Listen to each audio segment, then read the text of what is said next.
de la parole aux actes. En mai 1945, des milliers d'Algériens se rassemblent dans les rues pour célébrer la victoire des Alliés, mais aussi pour revendiquer leur droit à l'indépendance. Aux côtés du drapeau français, certains affichent ce qu'ils appellent le drapeau algérien. Les autorités françaises exigent qu'on le retire. Un policier tente d'arracher le drapeau. C'est la bousculade. Et pour dompter la foule, la police ouvre le feu. Un jeune de 26 ans qui portait le drapeau est tué. C'est maintenant une émeute. Les manifestants enragés contre la police se retournent contre les Européens avec une violence innommable. Environ 100 d'entre eux sont tués. De Gaulle envoie l'armée. Et lorsqu'ils arrivent en Algérie, on leur fait regarder les cadavres des Européens. Le préfet français leur promet alors « Quelles que soient les bêtises que vous commettrez, je les couvrirai. Messieurs, vengez-vous. » Les mois qui suivent sont sans aucun doute parmi les plus sinistres de toute l'histoire de l'Algérie, alors que l'armée française engage une répression d'une brutalité sans pareille. Des dizaines de milliers de musulmans sont tués. Certains disent 20 000, d'autres 40 000. Une chose est sûre, les cadavres des Algériens s'empilent si vite qu'il devient impossible de les enterrer. On les jette au fond des puits, dans les gorges de Kerata ou dans d'énormes charniers. Bon, ça aussi, ça devient un problème parce qu'assez rapidement, le reste du monde entend parler de ces charniers. On commence à poser des questions, donc pour cacher les preuves, les Français déterrent les cadavres et les font brûler dans un énorme four à chaux. Pendant 10 jours, 17 camions alimentent le four crématoire, la vie qui brûle sans arrêt.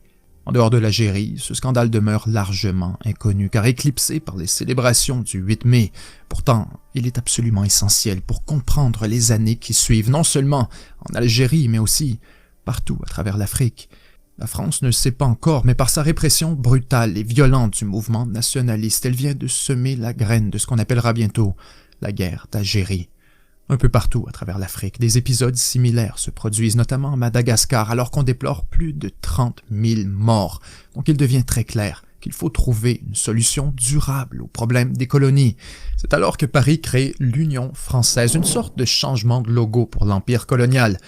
En théorie, sur papier, tous deviennent citoyens, donc égaux devant la loi.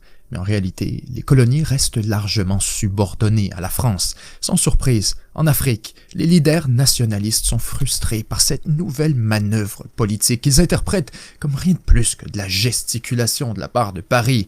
Ils convoquent alors leur propre congrès pour discuter de la question nationale et de l'avenir politique de l'Afrique. La France panique et tente d'empêcher la tenue du congrès. Or, malgré la pression de Paris sur les invités, environ 800 délégués de différents partis africains se joignent au fameux congrès de Bamako. Ensemble, ils affirment leur volonté d'être enfin libres de toute forme de colonialisme. Ils donnent alors naissance au Rassemblement démocratique africain, ou RDA, un ensemble de partis politiques à travers plusieurs colonies qui veulent tous la même chose, la liberté.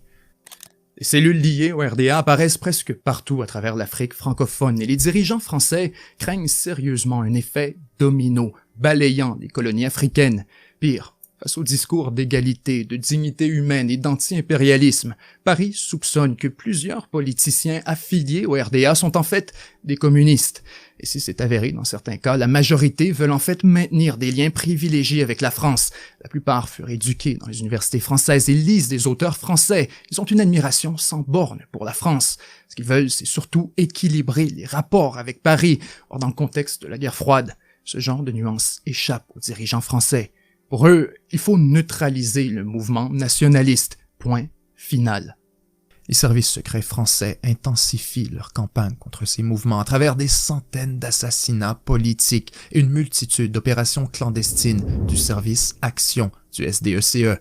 Les indépendantistes sont emprisonnés et torturés alors que les élections sont systématiquement truquées, parfois de manière si flagrante que c'en est carrément embarrassant. En Algérie, en Tunisie et au Maroc, les morts civiles se comptent par milliers. Des centaines de personnes sont assassinées froidement par une organisation terroriste supposément formée par des Européens opposés aux indépendances. On l'appelle la Main Rouge. Attentats à la bombe, assassinats, enlèvements, torture. La Main Rouge vise tous ceux qui sont associés à l'indépendance et qui menacent les intérêts coloniaux, peu importe leur statut. Des militants, bien sûr, mais aussi les avocats qui les représentent et bientôt de simples civils. On apprendra plus tard que la Main Rouge était en fait une fabrication, une couverture des services secrets français pour camoufler les gestes inavouables du fameux service Action du SDECE, en formant une fausse organisation criminelle Soudainement, tout est permis. Lorsqu'avec l'appui des États-Unis, le mouvement indépendantiste atteint les Nations Unies, dans un journal français d'Afrique du Nord, on appelle carrément au meurtre de ses leaders. Oui, il faut en finir, car il en va de la vie des Français, de l'honneur et du prestige de la France. C'est là qu'il faut frapper, aujourd'hui. Tant que vous n'aurez pas accompli ce geste viril, ce geste libérateur, vous n'aurez pas rempli votre devoir. Et devant Dieu qui vous regarde, le sang des innocents retombera sur vous. Une semaine plus tard, le leader tunisien de la résistance est assassiné par un commando sous les ordres de la France.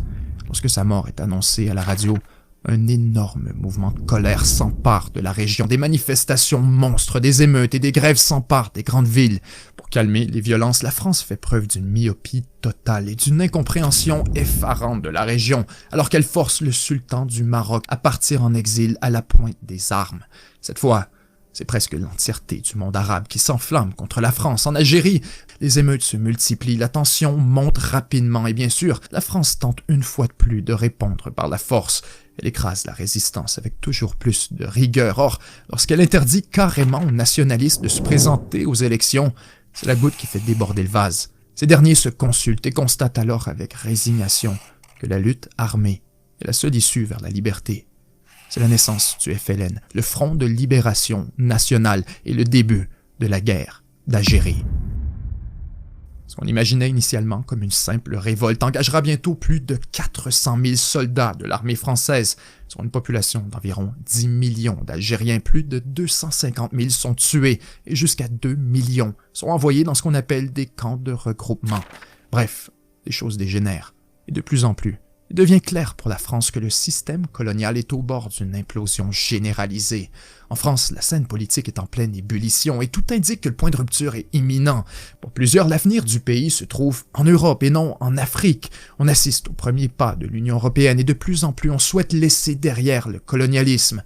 Or pour d'autres, non seulement le prestige de la nation est tributaire de la présence outre-mer, mais encore plus, l'importance stratégique des colonies est beaucoup trop grande pour y renoncer. Le pétrole saharien est la plus grande chance pour la France de redevenir une grande puissance. Déjà coincé entre deux pays indépendants, le pétrole saharien perdrait le seul débouché demeuré sous le contrôle de la France. Il y a plus grave encore. La disparition de l'Algérie, clé de voûte de l'édifice africain, entraînerait la dislocation de l'Union française. Le standard de vie des Français n'échapperait pas aux conséquences de cet effondrement. Être ou ne pas être une grande nation, telle est la question. Apparaît donc une division dans la vie politique, un fossé de plus en plus profond. L'armée estime que le gouvernement manque de colonne vertébrale dans son approche face aux colonies, particulièrement dans la guerre d'Algérie. Les officiers en ont assez. Pendant que le gouvernement français est paralysé et vulnérable, il se rassemble en secret et organise l'opération Résurrection. Menée par un certain Jacques Foccart, un proche de Charles de Gaulle, des officiers de l'armée planifient un coup d'État afin de ramener de Gaulle au pouvoir, car le général s'est affiché clairement et résolument en faveur du maintien des colonies et de l'Algérie française. Ainsi, ils sont persuadés que c'est l'homme de la situation. Ils ont l'intention de le réinstaller au pouvoir par la voie légale ou, si nécessaire, par la force.